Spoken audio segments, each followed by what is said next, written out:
I'm sure they will.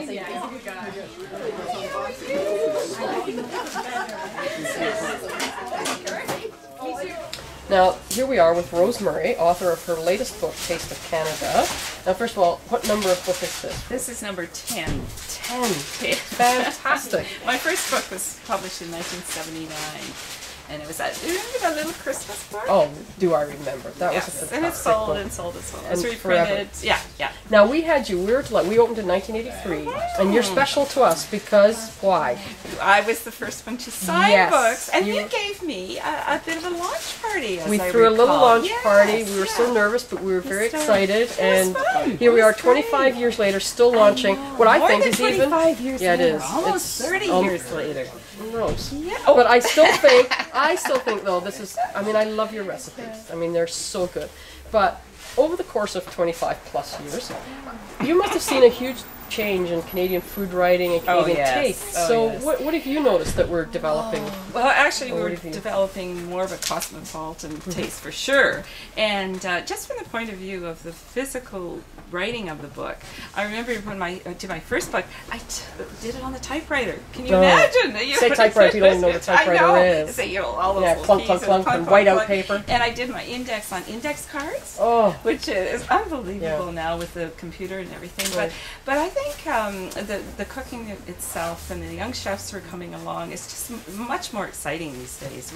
We're having all of these new schools done in different parts of I keep getting invitations to new culinary schools across the country, programs, and there's just such an emphasis on food. I mean, there was always that sort of everyone has to eat and everyone enjoys food, but right now it's very exciting. And their trend right now is to local, and of course we're hopefully seeing that Canada has a much more wealth of food than we ever thought we had. We have to celebrate our food more, and this is why I did the book. So, what's your favorite ingredient then that you've sort of? Have you got a new one? Have you I just concentrate on all those things. And you love them. And I talk about in the book. I talk about all the indigenous ingredients in the country, and I still love cranberries, and I do so many things with wild rice and all of those things. They're all good. Just fabulous. So, did you ever work in the what was your first job though? Did you do something? Oh, truly, not at all. Not at all. What did you do? Well, I've been through a number of different careers, and the first one after university, and I didn't study. I didn't take home ec any. Well, past grade 9, I had to take it. We made applesauce and chocolate milk. What can I say? So I studied. I have a degree in English, and after that, I taught English in high school. And then the next job I had was writing copy for a radio station in Kingston when my husband went back to do postgraduate work at Queen's. And then I had my kids, and when I had them, I stayed at home and started doing more cooking.